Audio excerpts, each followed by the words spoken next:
Good morning and welcome to the Leadership Boost with your host Sean Smith, and this is the live broadcast as well. We're talking today about and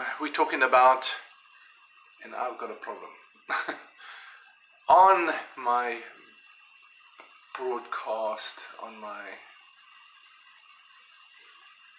okay, let's try that again. All right, so there we go, that's better. So just on the podcast, I had a sound problem, but we fixed that. All right, so we're talking Relationship Saturday, building the foundation. You know, the interesting thing was when Michelle and I got married in 1982, March 1982. We had no grounding, no foundation, no entrance, no idea about what was important, what wasn't important, how to go about this. We were in love. Love is just not enough. Love is, I love my wife, I love my husband, we're so in love, but love doesn't produce success in your relationship. Love doesn't produce success. In fact, in America, I did some research, and among the conservatives, so your Bible Belt, your conservative area of America, there is this huge, people love each other. They talk about love, they think about love, and yet the highest divorce rate is amongst the conservatives. It's interesting. So what I've discovered over the years and talking to people will, couples will come and sit and say, we love each other, and yet they cannot tolerate each other. They cannot stand in each other's presence. They cannot communicate with each other. They can love each other and be sitting next to each other, but be as distant as, the East is from the West, basically. Many times, and that's the thing, is many times separation, divorces take place, breakups take place. And these things, divorce and separation are sort of the long-term effect of something that's happened in the heart, something that's happened in the soul way before that. A cynicism, a sarcasm, a growing anger, irritation, a growing separation grows in the heart way before it actually happens. And then we're startled when it happens. The simple fact of the matter is, and then we go, well, we don't really love each other anymore, and, she doesn't satisfy me, or, in some form or fashion, she's crazy, and, he doesn't really care about me anymore, and so we've got this separation that takes place. And yet, when they separated, they discover how much they actually love each other. And, now they begin to put on tremendous, they have to sort of justify their position. So they will bring up arguments, they will talk bad, they will do whatever they can to protect their position, to defend their position, to justify their action. And the fact of the matter is they actually have not, they've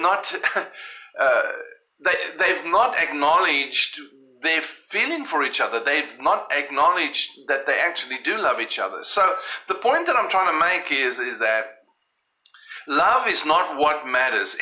People write to me often and say, well, you've forgotten love. And I say, well, love, the love that makes marriage work is not the kind of love that you experience when you meet each other. It's the kind of love that makes marriage endure is the kind of love that is approached from a very practical point of view. Because I'm telling you, there are days that you don't feel like loving. There are days that she or he is not your best friend. You don't feel like that anyway. There's days that you doubt their love for you. There's days that it feels like you're distant. But true love that is based upon awareness, discovery, understanding, consideration, respect, honor, commitment, dedication, loyalty, that kind of love that has a practical implication is the love that builds foundations that last for the long term. It's easy to get by on a lot of things, which is just, the feeling based. So we can go on feelings, we can go on the sort of this general concept of love without the practical implications, and discover later on down the line that I don't know this person. That's really what happens. So what is building the foundation about? What I discovered, I didn't know this. When we got married, didn't know this. I thought I knew Michelle, I didn't. I thought I understood her, I didn't. It took me a long while to, many years of study and learning and discovery to find out who she really is. And when I discovered, it helped a lot. Have you ever been in a situation where you get into an argument as a couple and you walk away and you say, what was that about? And please don't tell me you never ever have disagreements. I think one of the worst things that can happen is when you don't disagree. Some couples go, we never disagree, we always find. No, you're trying to live in some utopian place and you're not actually getting to the nitty-gritty of things. But you can work in a situation, you can be in a relationship where you suddenly have conflict, you walk away and you say, what was that about? What are we arguing about? Many times Michelle and I had that. And of course, as I've shared before, as our first 3 years was disastrous when it came. We loved each other. Listen, we really, really loved each other. I adore that woman, and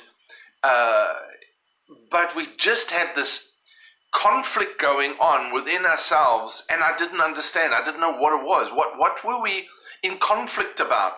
And so as the time went on, the conflict grew deeper, and then I discovered, wait a minute, I need to understand something about this woman.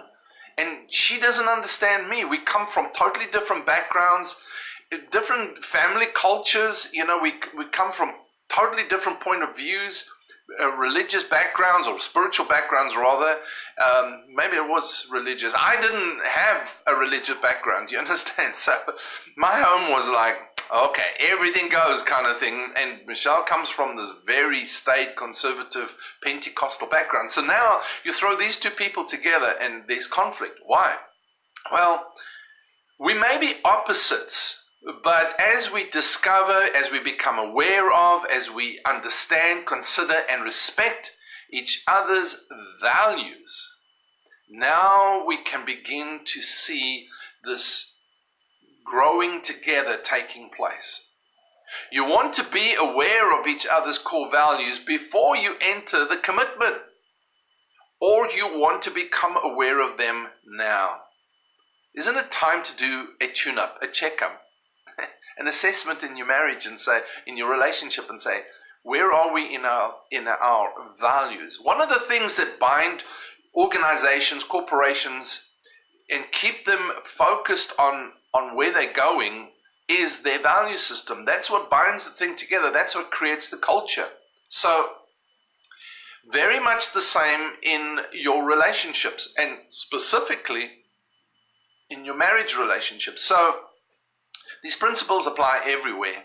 And what I discovered was that if I sat down and helped a couple discover what their values are, then suddenly they actually begin to understand each other. They can respect each other because they're aware of each other, and now they can begin to journey together. They have awareness. The problem is that most people don't even understand their own values. They don't even know they have values, what those values are, and why they value that. And I'm not trying to keep this, as a purely logical thing, but it's part of our makeup, our upbringing, our education, our friends, our, just our life journey to where we come to, where we are married or have been married. It doesn't matter, everything has begun to create a culture in your life that forms values, that something that you value. And so, your core values, Well, let's say it like this. It's a whole lot easier when you understand you and when you understand your partner. It's a whole lot easier when you understand what is important to them. Otherwise, what we're trying to do is we're trying to impose. It's logical. Don't you understand? It's logical. This is important. But we don't say it like that. But to us, it's like, it's logical. Don't you see it? But they don't. Their values actually form their perspective, form their whole point of view. And so we're thinking they're seeing it our way, and we can't understand. So they must be crazy. They must be offbeat. They must be a beast. They must be horrible. Something's wrong with you. Something's wrong with you. What did your parents teach you? There's something wrong with you that you don't see it my way. And the fact of the matter is they've got these deeply embedded. Your core values are deeply held beliefs and convictions that shape who you are, that motivates you, and forms your behavior and your decisions. They authentically describe who you are. And what they do is they ignite, drive your thinking, your decisions, how you behave, how you consider things. Very deeply held beliefs. But the problem is that I don't even understand why I'm doing what I'm doing. As I've mentioned before, I was doing a workshop on building trust and influencing your partner, your relationships, bringing influence, and specifically in your marriage. And one of the things we need to do is understand each other. And this is part of understanding. It takes a skill, not a skill, but it takes time. It takes effort. It takes commitment and dedication and a bit of effort to actually discover what do they believe. What makes what's your makeup? We go, well, we've got similar things, and what you're doing is discovering a little bit of your values. When you go, we talk about the same things. We sort of on the same page in so many areas. That's a little bit of your values that have been expressed. But when you have those moments when you're not on the same page and you don't know why. So you want to become aware of each other's values before or now. And I like to really encourage a checkup often. Do a checkup on your values. Do a checkup on the things that are important to you in marriage. And that's what we need to basically look with.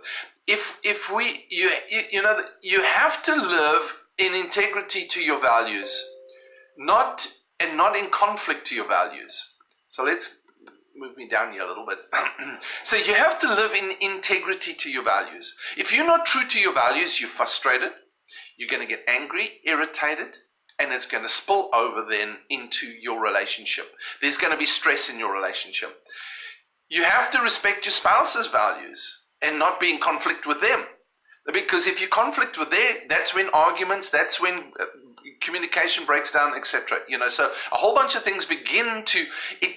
It's not a noticeable situation or symptoms immediately, but there's a slow breakdown in your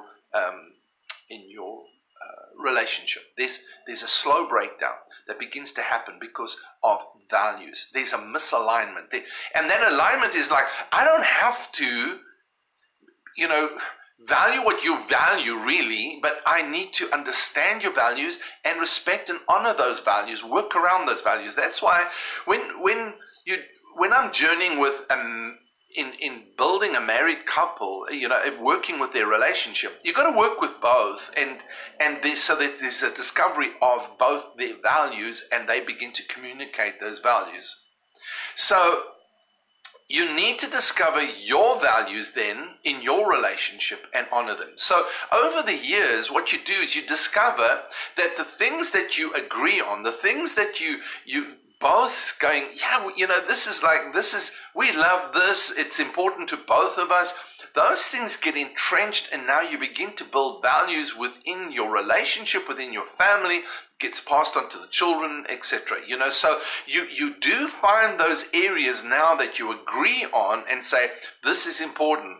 But just because your partner or your spouse has something, a different value to you, doesn't mean that there's something wrong with them.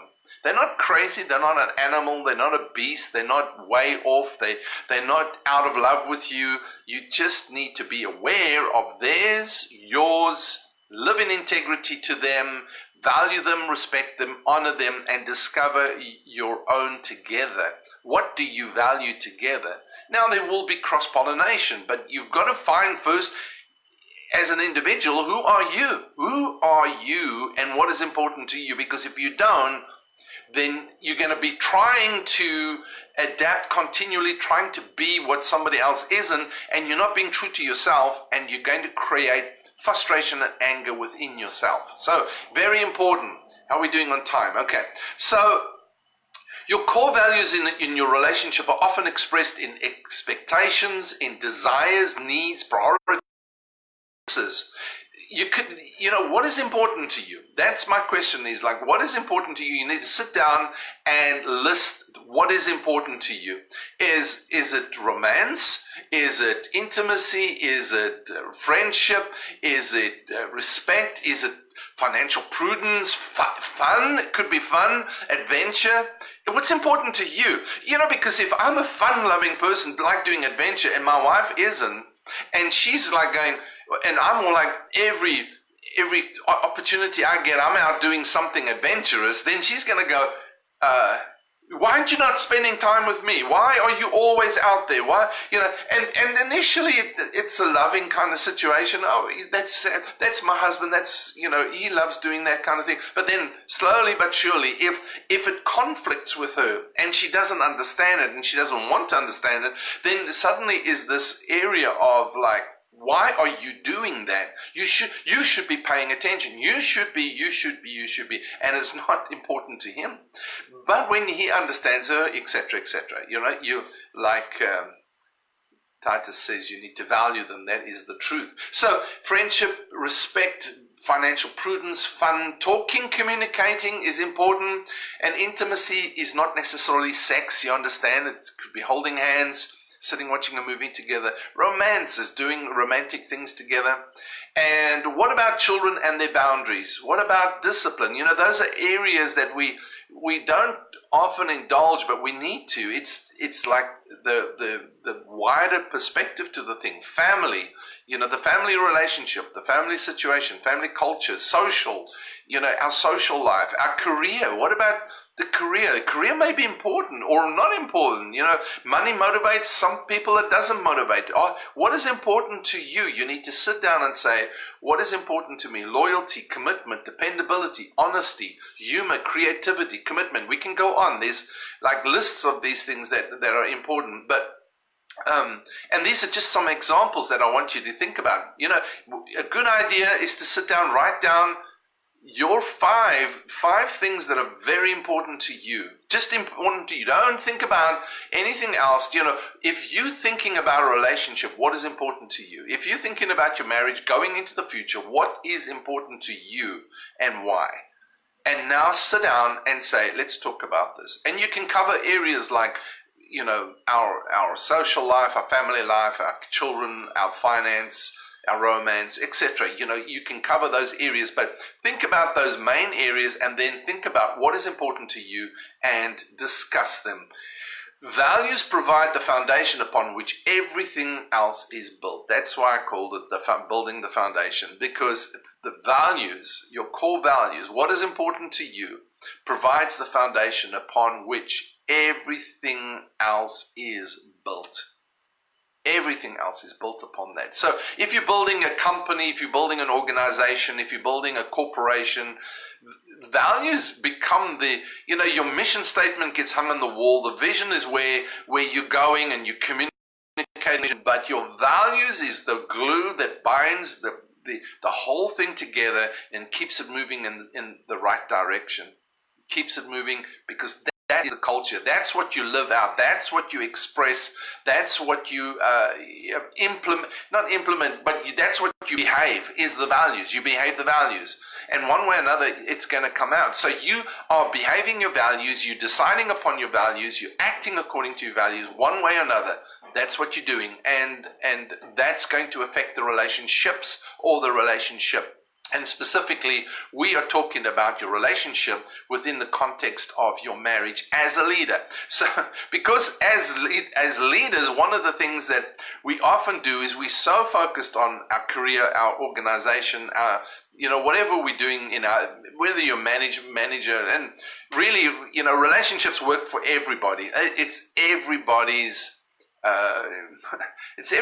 life, really, is relationships. It's the currency of life is your relationships. Everybody works with them. And that one specific one, that your spouse, your marriage relationship, your partner, is the important one that you need to work with. If you're failing in that one, it doesn't matter how much success you have in your organization. If you fail in that one, it's basically leaving you a liability in life. So that's why I'm doing this on Saturdays, for you, to encourage you, to inspire you, to think about things, and to give you some practical tips that you can make adjustments. That's what I do every day on the Leadership Boost podcast. I bring something, a thought, a principle, a point every day to help you just adjust in your leadership of your life, leadership in your career, leadership in your organization, in your business, whether you're solopreneur, entrepreneur, senior management, middle management, lower management. It doesn't matter. Every day, if we're making adjustments, we can make a difference, we can make an impact. And as a husband or as a wife, you can have a tremendous impact in your relationship right where you are today. Don't wait for everywhere else.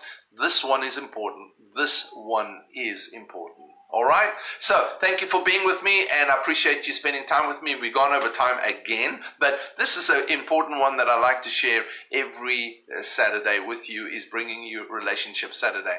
For my American friends and family, I hope you've been having a great Thanksgiving weekend. And until Monday, when we catch up with another episode from the Leadership Boost, this is Sean saying over and out.